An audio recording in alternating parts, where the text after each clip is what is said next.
My guest today has turned off all of her paid media advertising.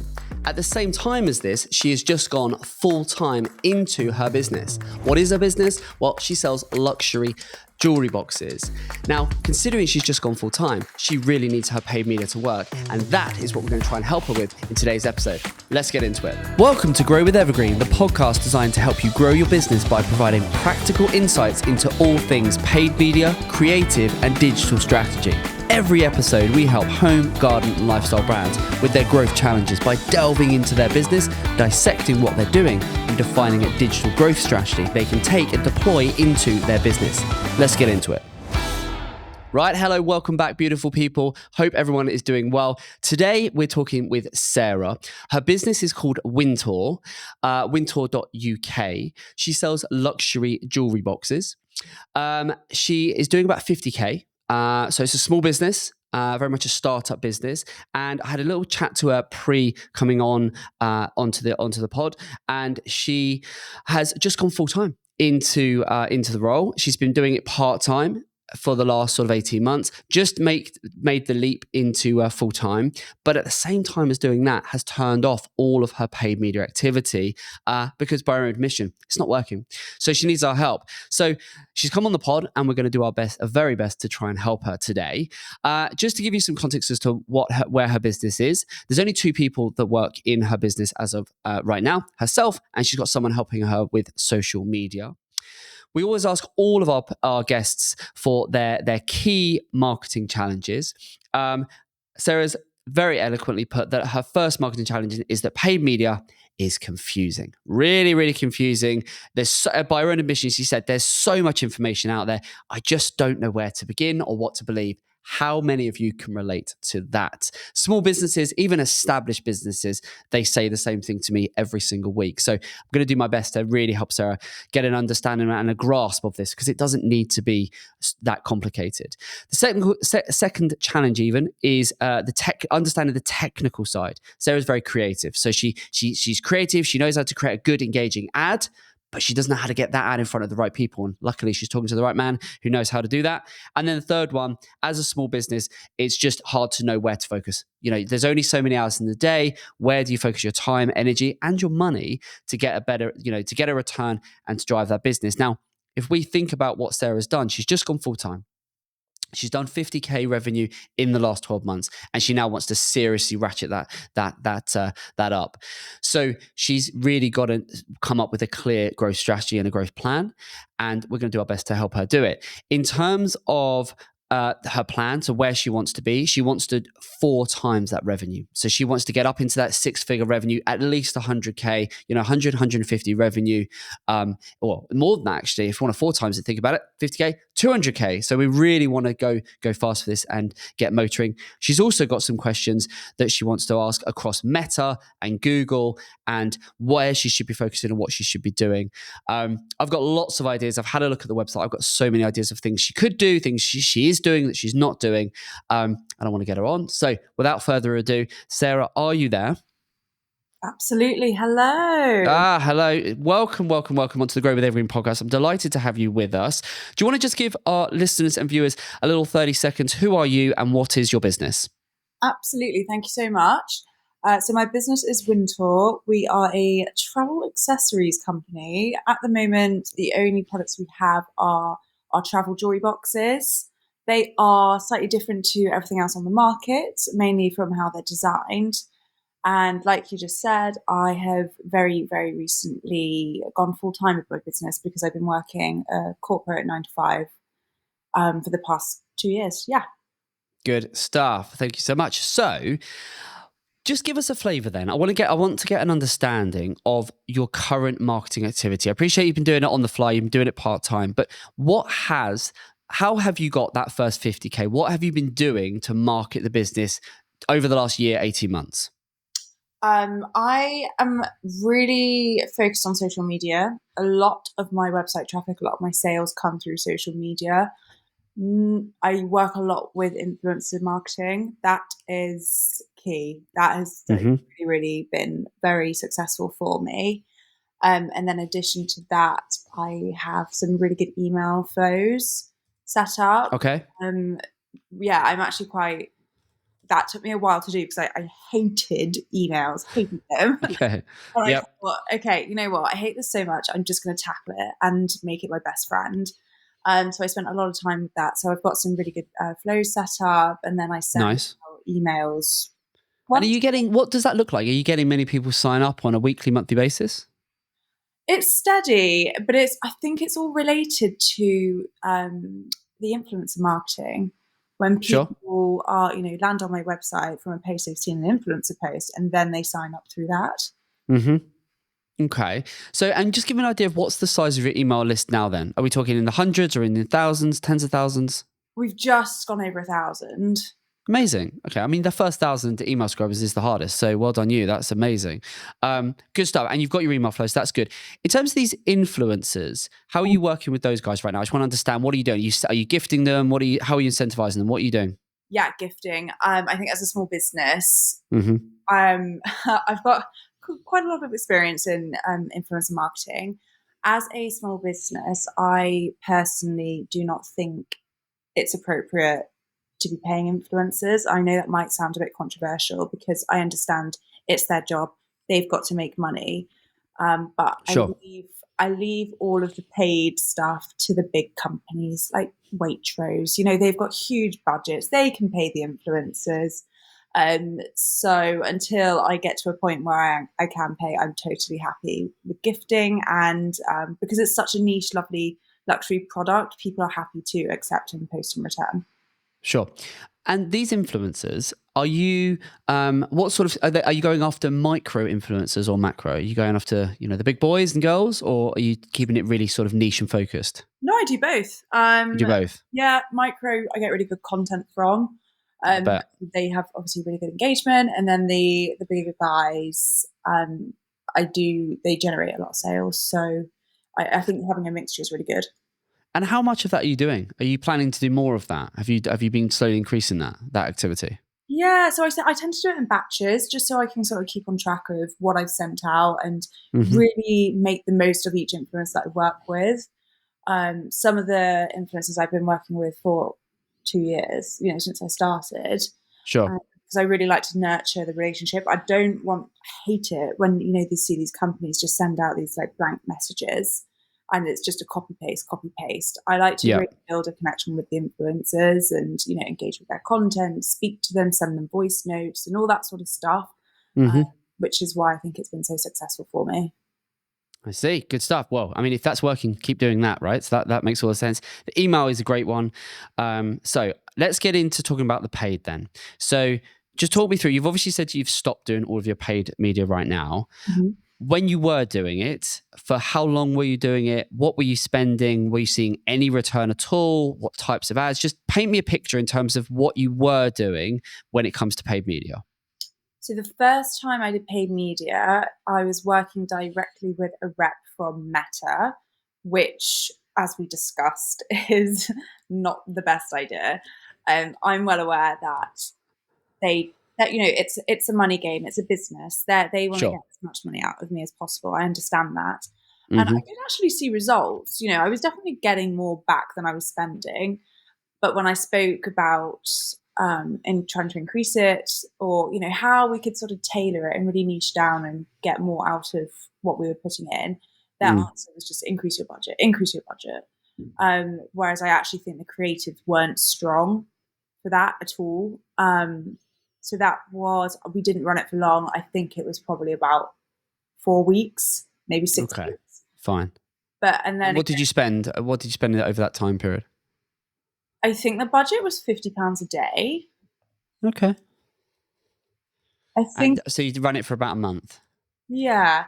And then it was just before Christmas. It was November time, so I think that's why it was quite successful. Sure. How much? Yeah, I mean Q4 with your peak season makes gifting season, that makes a lot of sense. Was that last year that you did that? No, the year before. Okay, interesting. So did you repeat the feat last year then, or not? So unfortunately, I a couple of personal issues last year. I had a flood at my Right. house. Oh wow. Okay. Right. Yeah, Okay. Well, you're excused then. We'll let you off. yeah, I had to move out for 8 months. months, and it was a bit of a nightmare. So Wow. Okay. yeah, so Right. No, okay, fine. And so you did that spell, sort of, the Christmas before last, or the peak season Q4. yeah. When else have we run ads before?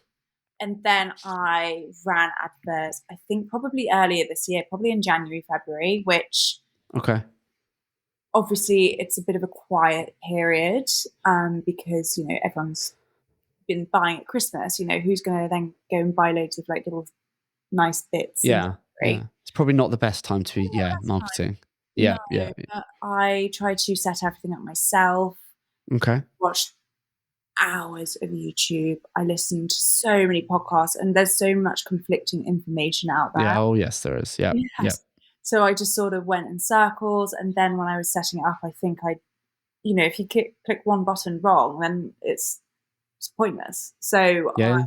panicked. And how long did you run those for when you did it yourself? How long Oh, was it? Longer than a month? no, it was like 2 weeks. Oh, wow. Okay. I had one sale from it, and I was like, okay, something is heavily Fine. wrong here, and I think Fine. it's something I've done technically. So, and what did you spend at that time? Was it? I think the total was like £600 or something. I was like, Oh, wow. So you spent a few £100 and got like one or two sales back. So just then pulled the plug. yeah.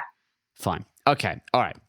And that was both times was on Meta. Have we done anything on Google at all? Or not really. No, Like Google Ads. no, I think that's just I can't get Meta right, so I don't want to get Google wrong as well. Maybe just focus on.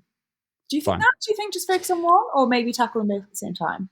Yeah, I think that's what we're going to get into. I think Meta is the obvious one for you, for sure, because it's such a lifestyle, it's such a visual product. So I think it's, and it does look great, by the way. And I had a look at the website, the product does look fab.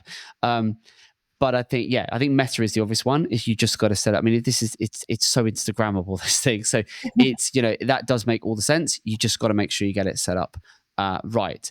That's fine. Okay. So I just want to get an understanding of what you've done. So, I mean, the key thing, the obvious thing for me to say is that, any campaign, it needs to be set up right. But, if you're only running it for a couple of weeks, anything needs time, but you only want to be giving it time if you're fairly confident that it's set up correctly.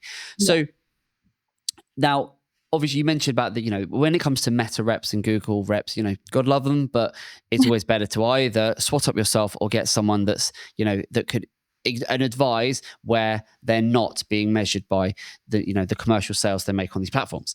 So, look, I think there's so many ways you could attack this one. I've got a few ideas, but what I want to understand is, and I put it, you filled in the application to come on the pod. And a question we always ask is, where are you looking to go with this thing? So right now, you've just gone full time. What is the business plan? If we kind of zoom out, look at the big picture, because I think for small businesses, particularly startups, when you're just getting going, it's very easy to be incredibly busy, trying to do, but actually, where are we heading? I'm liking it to, you wouldn't get in the car and start driving if you didn't have a destination in mind. In business, you don't just want to be super busy, because if you're a month in, you're going to find the weeks are just going to fly by, and before you know it, you're going to be in the run up to Christmas. You need a clear plan, and I think, so do you have that mapped out? That's the first thing. So I kind of want to put paid everything to one side and go, the business plan, do we know what we're trying to achieve? Yeah, absolutely. So in terms of revenue, I want to be hitting, well, we said, I want to fourfold it. I want to be at 2,000. And then next year, well, my year. Yes. So that's going to be, that's a year from now. What does the business look like in 5 years? Do you know that? So I want to, going back to within a year, I want to be launching a lot more products within the same sort of niche. Sure. But that will massively help, because if I am, putting all this effort into driving people to my traffic, it makes more sense to offer more things. So I've got 2 more products launching this year already. Okay. I want to sort of start a commercial branch to the business, working with hotel chains as well. So increasing the product range, and then in 5 years, I just want to sort of like have a big, well-established travel accessories brand. That's I think what I would challenge you to do is to really articulate that in pen, but get a pen and paper and actually write that down. Write specifically what the business looks and feels like in 5 years. So how many products, what kind of revenues you're doing, what sort of profit you're making, what sort of marketing you're doing, as best you can. And it will change over that time period. But the clearer you can be in terms of, this is where the business is right now, this is where I want it in 1 year, and this is where I want it in maybe 3 years and 5 years. That as an exercise is something we get all of our clients to do, and we work with them, and we have shared documents where it lays out like, this is where the business is today and this is what we're striving towards. And then it just enables you to set KPIs and be able to track and measure exactly where you are and how you're progressing on that journey. Because once you're clear on that and the 5-year plan, even the 1-year plan, what you can then do is then break it down. And what we do is break it down to 90-day sprints. So I would be saying to you, if we were clear on the 5-year plan, and just write that down. There's something that not on a keyboard, pen and paper. Get a pen and paper and actually just map it out and go to a coffee shop, sit down and think, right, Wintour, what does that look like in 5 years? Am I doing 2 million revenue, 5 million in revenue? What does it look like? What sort of profit am I making? How many product ranges have I got? Just really map it out, as almost go OTT on the detail. Yeah. In doing that, it will crystallize so much of the thought process that you need to in terms of where you're headed. And from there, you can then think, okay, that's the 5-year plan, right? To hit that 5-year plan, what do I need to do in this first year? What are the key things to make sure I'm 20% of where I need to be in 5 years' time? Mm-hmm. Then once you've got that 1-year plan really nailed down, I would then break it down into 90-day sprints. So I would go, right, in order to hit this time next year to be at this point, what do I need to do over the next 4 quarters? Because then otherwise what you'll find, and what you'll probably find, is there's so many things to do. Everything's a priority. You need to do all of these things. But actually, and then you even put it as one of your challenges, is where do I focus my time, energy, and money?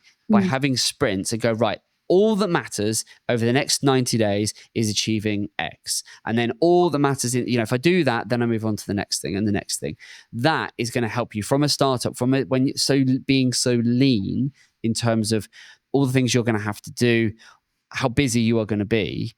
You're talking about bringing new products to market. You've barely got off the mark in terms of marketing these products. We're not running any ads right now.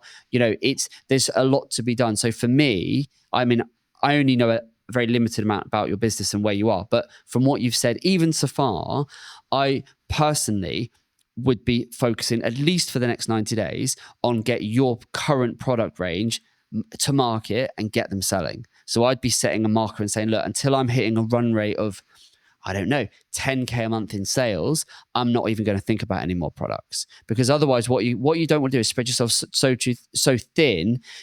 I would see this as your first products. You've got about half a dozen products on the website right now. Mm-hmm. This is almost your proof of concept for me personally. Does that kind of make sense? Yeah, absolutely. That's what I would be doing with this is, because I think and I've got some ideas in terms of how I would market this product. I think the influencer thing's a great shout. I think, but interestingly, so if that's kind of what from almost a business planning perspective, that's what I would do. So, it's break it down into 90-day chunks and prioritize, right, what do I need to do over the next 90 days, then the next 90 days and so on. I think that it will force you to think, okay, am I over-egging this? Am I trying to run before I can walk? Am I trying to do 10 things when actually I should try and focus on nailing down 2 things? Because what you don't want to do is end up doing half a dozen things okay when you could do the first 1 or 2 things absolutely brilliantly and then move on. Yeah. At the moment, I feel like I'm scratching the surface of so many things, whereas I actually focus on, And that's what I just don't want you to do, is invest more money, more time into other products, because unless you get your go-to-market strategy on point, and paid media is one of, many strings to your bow. The influence thing's great. I love the fact that you're already doing the email and you've got those flows set up. So paid media is one of the quickest, quote unquote, routes to market. So I think it makes sense to tap into that. Meta's, an obvious choice. I think Pinterest could be a really interesting one for you. I don't know if you're doing anything on that. And then even TikTok as well for your target demographic potentially. There's, I think, really getting your paid social strategy nailed and getting a proof of concept. It shouldn't take much to get you doing 5 figures in monthly turnover on this. And that, for me, that's what I'd be focused. I'd be going, right, until I'm hitting 10K, I'm not focusing on anything else.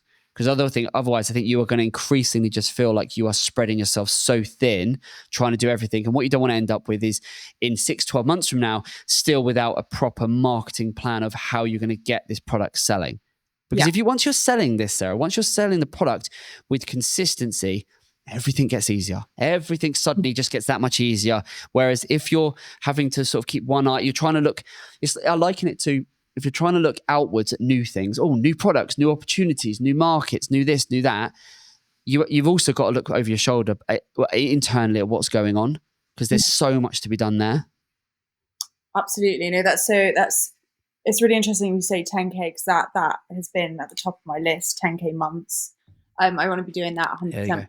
I would absolutely, if this was my business, that is 100% what I'd be doing. I'd be going until I am not deviating. I'm putting all of as much as I physically can, my time, energy, effort, and resource into hitting consistently. Get a good 3 months under your belt of doing at least 10K revenue.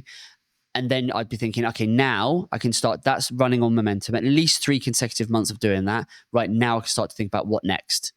But don't be thinking about the what next before you've nailed the right now. You can rein it in. And on that, exactly. But it's classic. I know I've done it myself, and I speak to a lot of business owners, and what I see from what you're doing is what I see from so many people, business owners, even established business owners. I speak to business owners that are doing millions and they're still doing the same thing. And I'm like, let's get our ducks in a row, because in their scenario, they have a huge reliance from one channel. And I'm like, we need to, until we dilute that reliance down from one channel into several, let's not try and diversify or do spread ourselves too thin.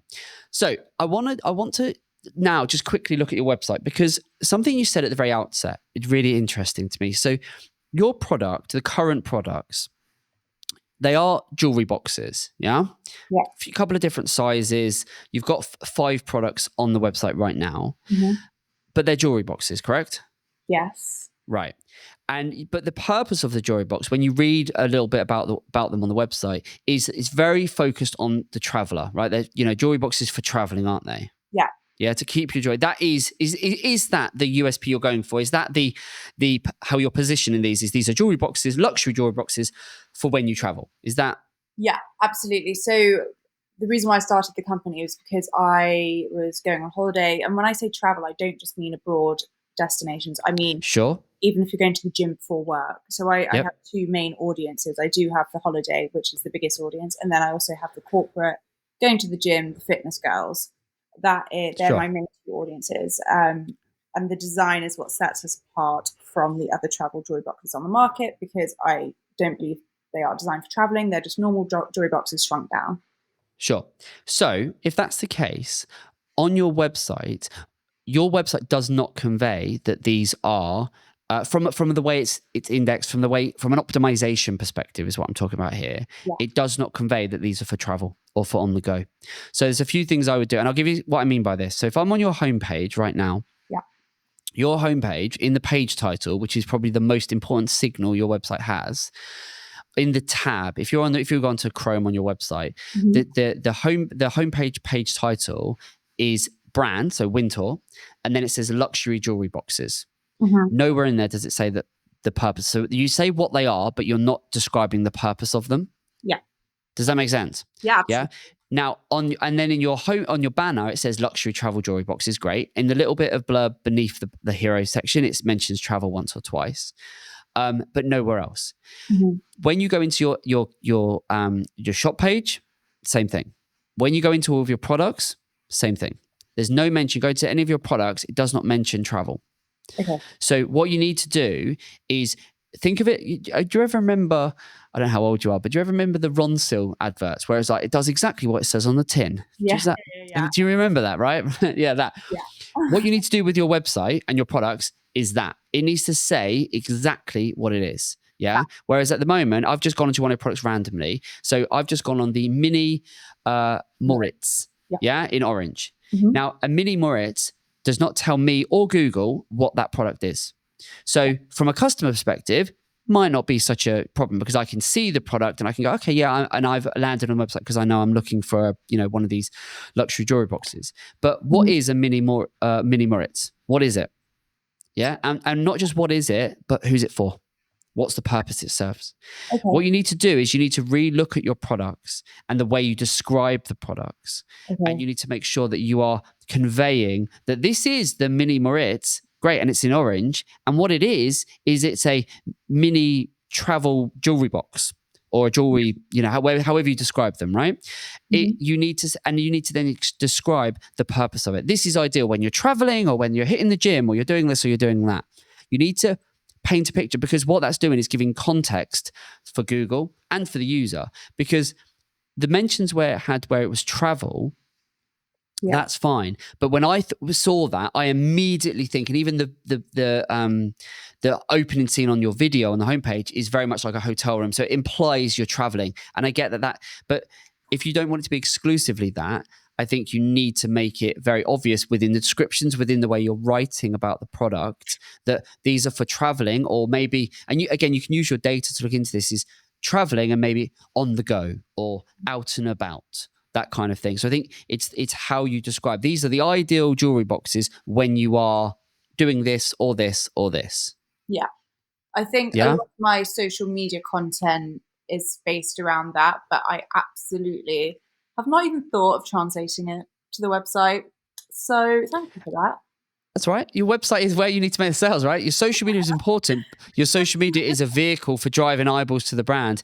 You absolutely need to be, you need to critique your own website and go, is this being really clear that what I'm trying to get across here? Because in doing that, so what you're going to get is Google's going to go, okay, right, this Wintour brand, okay, fantastic.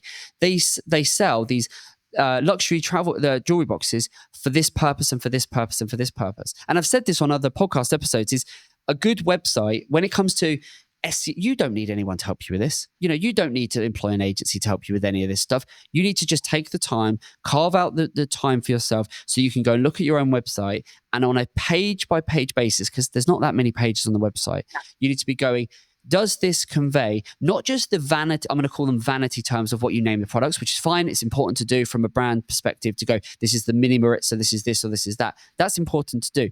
But you need to balance that with, and what that is this, and this is the purpose it's for. Fab. Yeah. Makes sense. Does that make sense? Yeah? Of course, yeah. Do that. That is the quickest win you've got in terms of the way, because then you'll be conveying to Google and to customers, look, this is what this product is, these are the use cases for it, and so on. Yeah, so make sure you do that. It's an absolute no-brainer in terms of being able to, and do that across your shop pages, your product pages, stuff like that. Yeah, Can do that, absolutely. now your category pages, so you've got the Moritz, you've got the mini Moritz, and then you've got the London times Wintour. Any category page, again, you haven't got any descriptions on these category pages. So you need to, what is the Moritz? What is it? In terms of like 100 words, this is what this is, and this is who it's for, and this is the purpose it serves, and this is why you need it in your life. Fab. Yeah.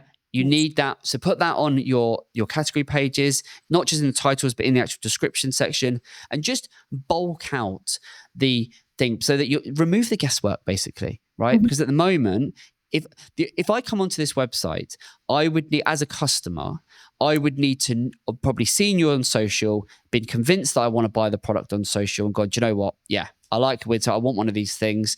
And to be honest, when I was looking at this pre you coming on, my wife had a look at it, and her ears perked. She might be your next customer, to be honest. Her ears perked straight up. She was like, "Oh, they look nice." I said, "Don't get any ideas." Give you a discount. Yeah, exactly that. Don't tell her that. I'm not going to tell her. She can wait until this comes out. She can listen to it. But I think if you know the brand, then you would come on. Yeah, great. I want it. I'm going to buy it. But for the point of your website is it's your shop window. Yeah. People don't necessarily know the brand, and you don't want people that you're going to want people that don't know the brand, that find you organically or through your ads, that are looking for you, that then come on, that are then convinced. Your website is a great tool to be able to say, look, you've seen us, you've heard about us, you've found our website. Now, here's the product, and here's how you can use the product, and here's why you need the product, and here's the benefits you're going to get from having the product in your life. Yeah. No, that's so useful. Thank you. Because I have been heavily relying on social media. So I need to. And social media is going to be key for you. But I think don't miss a trick by, as you say, neglecting your website, because ultimately, your are you selling on social media, or are you directing from social media to your website? Directing from social media to my website. It's kind of obvious when you think about it, right? Yeah, I know. When you say it, I'm like, oh yeah. But it's so easily sort of missed, so which is fine. That's what I'm here to do. So I think do that you carve out half a day, you can get this website singing. And when you do, ping it to me after you've done it, and I want to have a look at it, because I want to just make sure that you are conveying that this is, it's really showcasing what and why and how and for who. Before we go any further, are you enjoying today's episode? If so, you'll love our other show, Tea Talks. They're short, informal chats where the Evergreen experts and I share actionable nuggets on all things paid media, creative, and digital strategy that we use daily when growing our clients' businesses. And best of all, much like this podcast, it's completely free.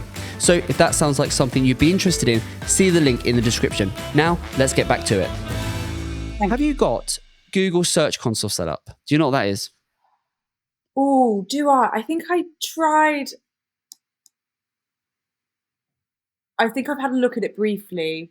Is that for like the top keywords and all that sort of stuff? Yeah, some of that in there. Google Search Console. I'll make a note of that. And after this, go and set it up, please. And if you need our help to get it set up, let me know and I'll get one of the team to help you set it up. Really important you get this thing set up. And the reason I say that is because Google Search Console, it's a free tool from Google. You've got Analytics, right? Google Analytics 4, have you on your website? Yeah, great. So the easy way to think about it, Google Analytics is going to show you your traffic. So once people are on your website, what they're doing, which pages they're going to, where they're buying, all of that good stuff, right? So once they're on your website, Google Search Console will show you from an organic perspective how they're finding your website, alongside many other things, very technical stuff, which you don't need to worry about. But one of the key things it's going to do for you is it's going to show you how people are finding your website.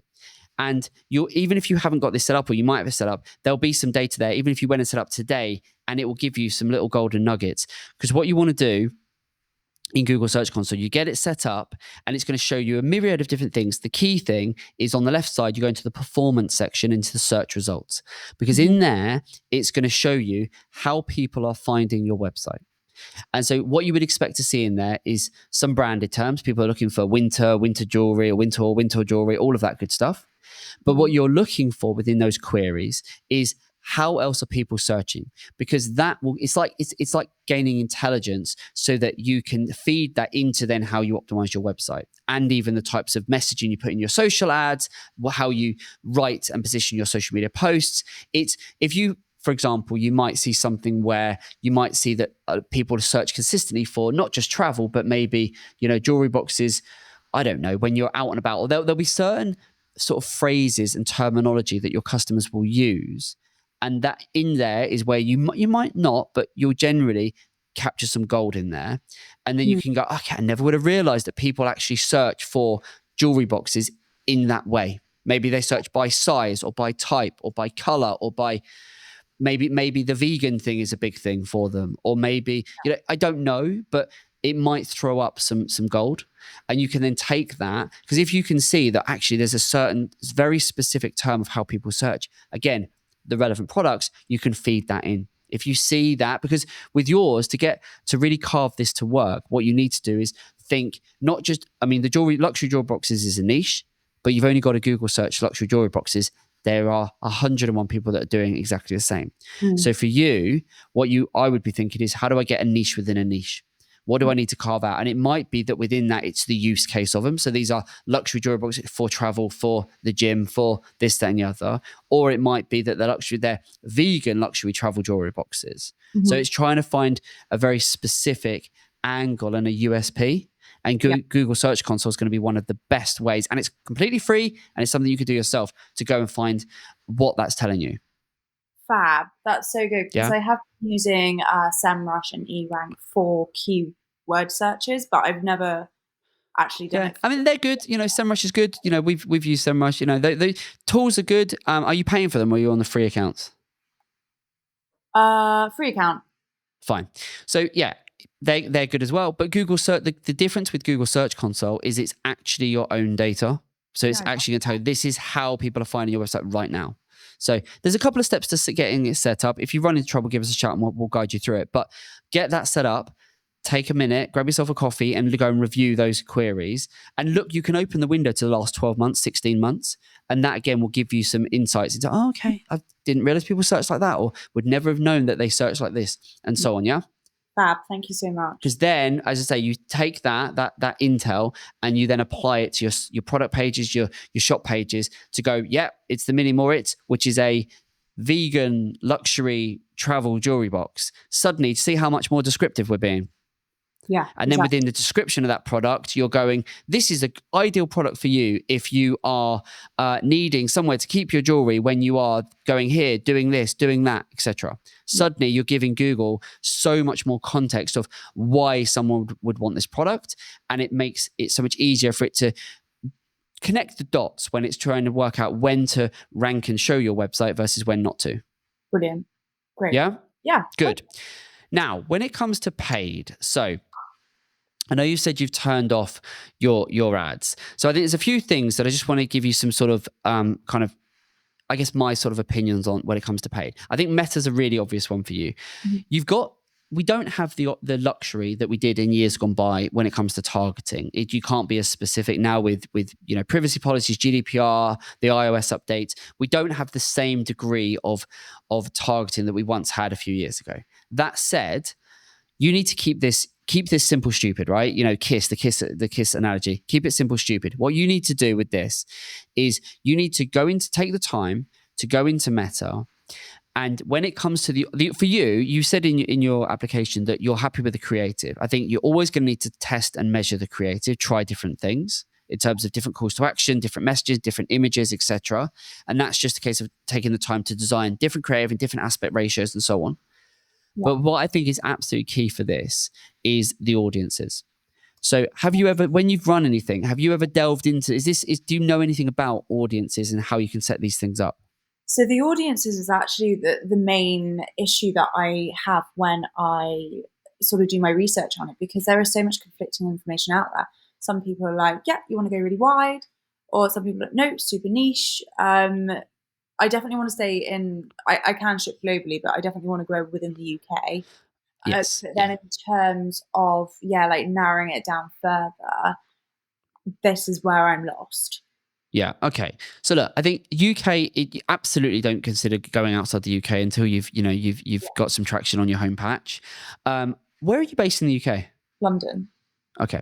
So I think with regards to, do you go broad, do you go niche? I think as you start to build audiences in Meta, what you're going to see is the sort of the audience's size. What I would be doing is I wouldn't go into it thinking I need a huge audience or I need a tiny audience. What I'd be going in is I'd be looking through the various targeting options when I'm creating my audiences. And I'd be looking at what feels the most relevant for my audience. Have your customer avatar in mind. Do you kind of know who your ideal customer is? Yeah. Right. So, sorry, say again. So I've got two main customers. Do you want me just to focus on one? Yeah, go for it. Yeah, who are they? Let's get into it. So they are both same sort of demographic, 25 to 35, working women, no children. This is all done by research, by the way. Sure. And then the one of the main customer, I'd say probably 70% of my customers are buying jewelry boxes purely for going on holiday, traveling. Okay. Yep. Whether it's for work or for pleasure. And then the smaller group still use them for their travels, but also in day-to-day life for going to the gym, exercising, spa days, stuff like that. Okay. So a couple of things. That age range, I would up that. I wouldn't limit yourself at 35 because, I mean, my wife is, you never talk about a woman's age, but my wife is beyond that number. And she is, I would say, your exact target customer, because she said exactly that. She looked at the product and said, that I'd love that when we, that's perfect for when I go on holiday. Because she has exactly, the problem you're solving is, people go on holiday and they don't have anywhere to put their jewelry. So I totally get that. It's less of a problem generally for blokes because we wear less jewelry as a generalization. Can I say that on the pod? But as a, but if I think of my wife, she would absolutely be your target customer, and she's outside of that 35 bracket, only just, if you're listening to this, Harriet. But but I think, so I would be looking at maybe 25, 45. I'd be going a little bit wider on that. Yeah. Just from gut instinct. And then you have targeting options to really, based on what you've said, in terms of luxury, in terms of demographic, in terms of location, in terms of interest targeted, in terms of how household income, affluence, all of those metrics are baked in to Meta. So you still have some targeting options. So I would be looking at that. Don't worry so much about the how, whether it's too big or too broad. I'd be focusing in, and then create an audience that makes sense. You kind of go, yeah, as good as I can tailor it, that aligns to my target, sort of my ICP, my ideal sort of customer profile. Okay. Once you've got that, then what you're going to want to do is think about, what types of campaigns have you been running? And the other thing, actually, just on the audiences, while I think of it, is, have you ever plugged in your customer list? So the emails you're building, have you plugged that data into Meta? No. That is an absolute no-brainer. So you have to do that, because all these people are raising their hand and they are saying, hey, we're interested in the product. We want to follow the brand. Why are you not retargeting them? Yeah. You need to get all over that. So, and that's a really easy thing to do. You basically can upload your customer list into your email list, into Meta, and then effectively what you're doing is you're retargeting them. Absolute no-brainer to do. You should definitely be doing that, because that's a great way of staying top of mind and engaging maybe customers or would-be customers, etc. Have you also got the remarketing tag, the retargeting tag on your website? Are you pixeling anyone? So I do have the pixel set up, but you do have the pixel. Have you got the audiences set up so you're capturing the people that have been on your website? You're not doing that? No, I just have it set up. I haven't done anything with it. Okay, that's something, whether you do it or you get someone that knows this stuff to go and check for you, but please make sure that you are, because one of the most powerful ways of gaining traction with Meta is anyone and everyone that's been on your website. You have the pixel installed, you then create the audiences so that you can retarget them, essentially. So they've been on the website and then your ad pops up, and like you created your email sequences, you could create a paid social sequence. So I've been on the website, you get 100 people go to your website, 97, 98 of them are not going to buy there and then. So you need to accept that and think, I don't want to lose those 97, 98 people. I want to engage them. I want to stay top of mind. I want to, give them an incentive, a reason to come back, a reason to buy.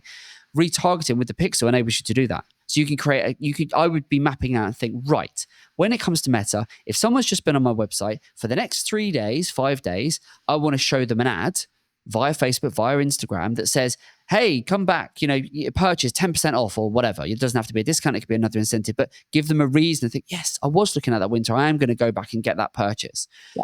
If that doesn't work, you then change the message and you have another, maybe a seasonal offer, or another reason. You could create a sequence of 3 or 4 different messaging that you might have a gap. You might serve one and then think, do you know what? For the next 2 or 3 weeks, based on their activity, as long as you've got that first party data, I'll leave them be. I'll show them something else. But you absolutely need to be staying top of mind with that audience if they've been on your website. Otherwise, you're just letting them, working so hard on your social media to drive footfall to the website, but then you're just letting them go. For sure. That's madness. I've got a question, sorry, about that. So you just said, with the retargeting specifically, you just said 2 to 3 weeks. Sorry, say that again. You just said 2 to 3 weeks. Is that retargeting? I would be looking, what you don't want to do with retargeting is just, annoy someone. You don't want to just, start, you can set the frequency caps and so on. So what you want to do, we've got clients, it depends on every business is different. So we've got some clients where the consideration phase is very long. So if someone's thinking about doing some home renovation, or someone's considering buying a sofa, what we find with those brands is Meta's amazingly powerful to retarget, to keep the brand and the product top of mind, sometimes for 90 days. Because, or even longer, some clients are on 180 days, where as and when be showing them ads to just remain top of mind. Not necessarily every day. You don't want to be annoying people because people will switch off, but you can just serve ads with the different levels of frequency to keep the brand top of mind. Yeah. Whereas other ones, this is a lifestyle product. Even at the price point, it's more of an impulse purchase. So I wouldn't be doing anything like that long for you.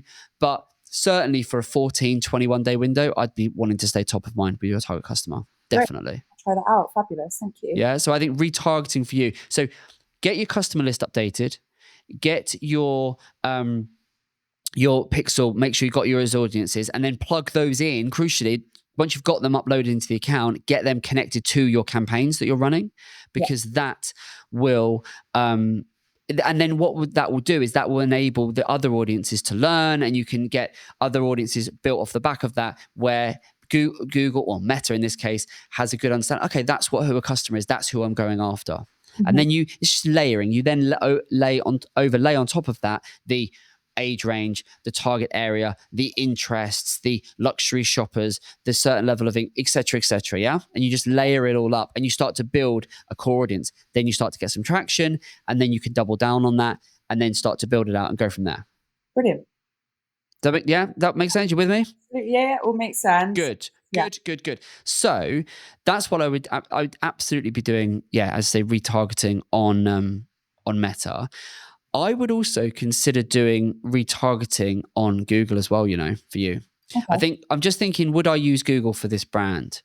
I think search, no. Well, search for brand. So this is what I would do. You don't have to necessarily do this now, but this is something to think about. I would focus thinking about those sprints on nailing down first the optimization of the website, as we've discussed, and then thinking about, right, how do I roll out Meta and get that firing with those enhanced audiences and so on.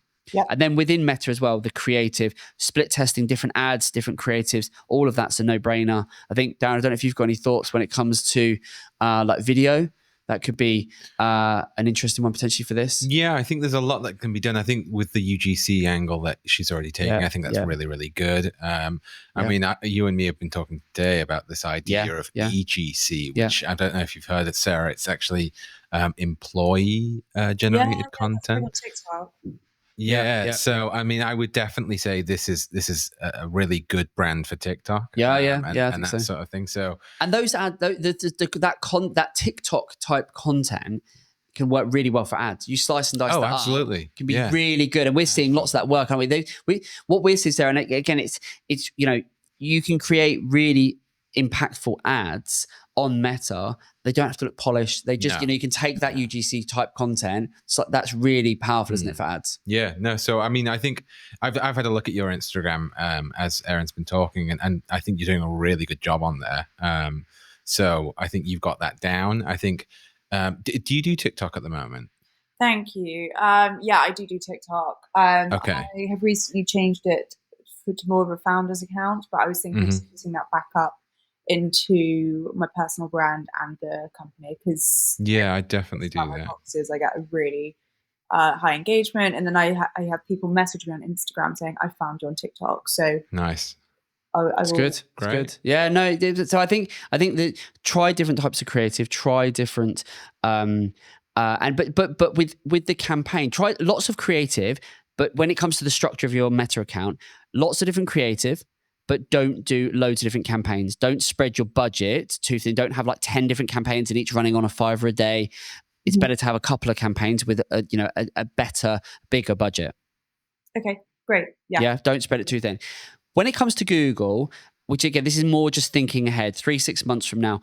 When it comes to Google, the first steps I'd be taking with Google is one, retargeting, very similar sort of idea and model to what we discussed with Meta. But again, a way of keeping your brand top of mind for those that have been on the website, engage with your social channels, because you can cross-pollinate people that have been on your website on social, people that have been on your socials on your website, etc. So I think that would be a no-brainer. It might be worth once you've got, what I would do with this is once I've got traction on Meta and I could see who was buying and where they were located and stuff like that, I would look at creating some audiences within Google and seeing and plugging in the same data, plugging in those customer lists and trying to see how I could run some very, very targeted shopping or performance max ads I think it's something for another day, but I would be potentially looking at that. And then the other thing that I'd be doing for you, which again you can do for pennies, display advertising, not necessarily to drive immediate sales, but indirectly it might do that, but more as a brand awareness piece. You could put 50 quid a month into display, create some really nice visually impactful banners, and just for that brand prominence as a small business, it just gets you out there, gets you seen, particularly if you nail down those audiences. That's what I'd be doing. So, that's those for baby steps into Google. I'd do a branded search campaign. So for anyone that's looking for Wintour, because if you Google Wintour, obviously you've got, I think it's Anna Wintour or whoever comes up. It's not your brand. So I'd be doing for like anything that's brand plus jewelry boxes, etc. I'd be doing a branded search campaign. So you capture that. I'd be doing a display campaign and a retargeting campaign. Great. And maybe a shopping. Okay.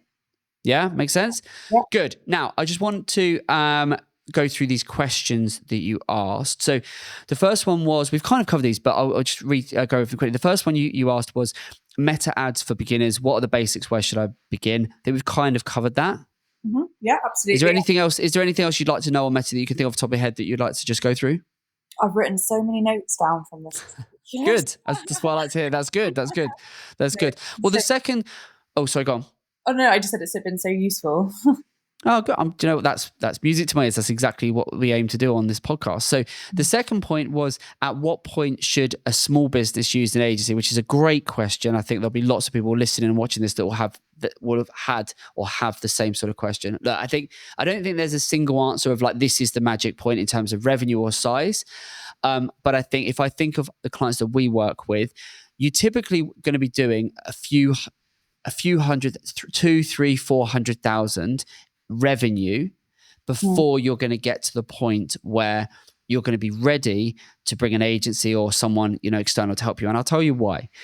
Because if you think about generally, as a general rule of thumb, you should be investing, if you want to grow, you should generally be investing 10 to 15 to 20% of your total target revenue into marketing to get you there. So if you're doing, say, for example, if you're doing 50K right now, but you're targeting, you want to do 200, I would be saying to you, over the next 12 months, you should be earmarking at least 20 to 30K. To hit 200, you should be thinking about at least 20 to 30K in terms of ad spend over the next 12 months to grow, right? To hit that marker. Now, there's a lot in that. You've got to factor in your margin and your gross and your net and all of that good stuff. But as a general rule of thumb, I'd be saying 10 to 15% of your target revenue into marketing to get you there, whether it's paid, organic, offline, online, whatever. Mm-hmm. Now, at that kind of size, with that sort of target, you're going to have to end up pretty much doubling that to bring someone external to support you, which doesn't make sense for your business. You can't afford to do it. So you can't afford to spend, say, 20K on ads, and then an agency comes along, or a freelancer or a contractor, and says, yeah, great, I can spend that 20K. Oh, but I'm going to charge you another 10, 15, 20K on top of it to make that happen. Suddenly, the percentage of your target turnover wraps up to 25, 30, 35%. You can't afford it, wipes out your margin. The math just doesn't work. So what you need to do, and it is hard work, but what you need to do is get to that 200, 300, 400 marker. Then once you're getting up to those sort of levels and beyond, that is the earliest when you would probably come in and you'd go, well, look, now I'm at a point where I want to say I'm targeting 500,000. I want to hit, I'm targeting 500,000 next year. I'm currently at a run rate of, say, 4. I want to do 5 to 6. I've got 50K I'm going into ads or whatever, and then I can afford to pay someone 20, 25, 30 grand to run my ad accounts and do it properly. And if you think of that over a year, you've really got to be looking at 2 or 3 grand to have someone manage it properly. There are lots of people out there that will promise the earth and go, oh, we can run your ads and we'll charge you 200 quid a month. My argument to that is always, put yourself in their shoes. If someone was giving you 200 quid, how much of your time would you put into managing an account, particularly if you have expertise that's taken you years to acquire? It's going to be light touch. Things are going to be fully automated, or worse still, it's going to be outsourced. It just doesn't make sense. If someone's, it's the old cliche, if someone's charging peanuts, what are they offering? You get what you pay for in life as in business, or in business as in life, should I say. So you're going to need to be spending, whereas if an agency or a contractor is sort of saying, well, it's going to be 2 or 3 grand, you can assume they're probably putting in 2, 3, 4 days a month which is the minimum you would need on your account to actually deliver results. Okay, fantastic. That's so good to hear, because I have actually spoken to a couple of ad agencies before, and they're like, yeah, no, you need to start now, sooner rather than later. And I'm like, really? Just doesn't make sense. Well, tell me what I've just said. Any part of that doesn't make sense, right? It's common sense, isn't it? Absolutely, yeah. And just the honesty, it's so good to hear that. So and that's because and I think a lot of marketers, a lot of agencies, of course, they're going to tell you. I mean, a lot of marketers, the default is you need our services now, and what we provide is the answer to your prayers. You know, you've got the problem, we've got the solution. You know, you've got the illness, we've got the cure type, you know, remedy.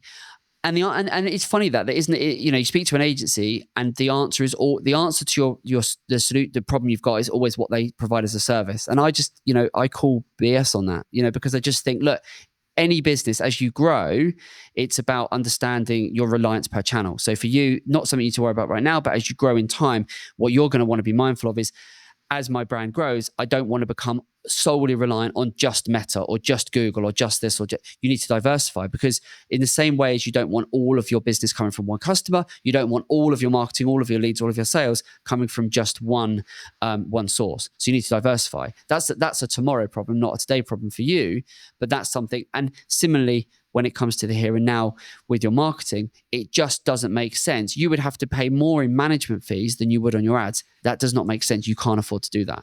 So you absolutely need right now to do it yourself. And you need to be, I would be thinking, let me get this business. You need to 10x your business by yourself, pretty much, which is going to be hard. It's absolutely hard. You can bring in people to advise. You can bring in people to like this. Hopefully you've learned some things off this podcast. You know, you can swat up. You can do, and you can bring people in on maybe a consultative basis to look at it and go, what am I doing right? What am I doing wrong? And you pay them a flat fee by all means. But you need to dial this thing up before you get to a stage where you're like, right, now I'm ready to bring someone in to actually take this to the next level. Perfect. That's so good to hear. Thank you. Good. Cool. I think we're going to have to wrap this one up and leave it there, if that's all right, Sarah. But I hope you found this useful.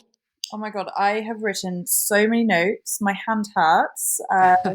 Good. Thank you so much. It's been incredible. Good. Oh, well, do you know what? It's been a pleasure. I've really enjoyed chatting to you and just giving you a few things. Best of luck with it. Go and make those changes, improve the website, and then ping it through to me, because I genuinely would love to see it. I really want to see the before and after. You may genuinely have my wife as your next customer. But yeah, no, thank you so much for being on, and keep us posted, and the very, very best of luck with it. Yeah. Amazing. Thank you so much. Thank you. Thanks. Take care. Bye. Well, there we go. That was Sarah. How lovely was she? So I really enjoyed that conversation. I quite often, when I'm doing these podcasts, talking to Darren, I quite often forget I'm recording a podcast. I just get really into, just that's having when it gets into dangerous territory for me. It is. But I'm glad you came in with the BS instead of what else you could have said. Exactly that. Senses coming out. Yeah, exactly. But I really enjoyed that conversation. I think lovely product, but I know for a fact there'll be people watching this that can either think, oh, I remember when that was me, that was me back when I was getting started, or maybe there'll be others that are in that similar position. And actually, and I think what Sarah just said then at the end there is such an important point. There are a lot of marketers, agencies that the answer is always what they provide, and I've just never subscribed to doing that. I've never subscribed to going, oh yeah, what Evergreen does. Yeah, that's what you need. Like, no, not until you are ready, not until it makes sense, not until we can have a conversation and you can sit there and go, do you know what? That genuinely makes sense to me. That's logical. Yeah, that feels right. You don't want to be baffled with science. You don't want it to feel like it's smoke and mirrors. You don't want it to feel like, I don't understand, but it seems convincing. You want to go, yeah, that sounds like common sense. If you're doing that and it feels right and the numbers stack up, then it's going to be the right decision. Yeah, and to be honest, in this world where people are always trying to sell you something, it's probably one of the only cases where people are telling the truth. Yeah, 100%. Exactly that. Well, there you go. It's another fantastic episode. Really enjoyed that one. Hope you have too. We're going to wish Sarah all the best. I'm going to chip off and get some lunch because I'm starving. And then we'll see you on the next one. All the best. Take care.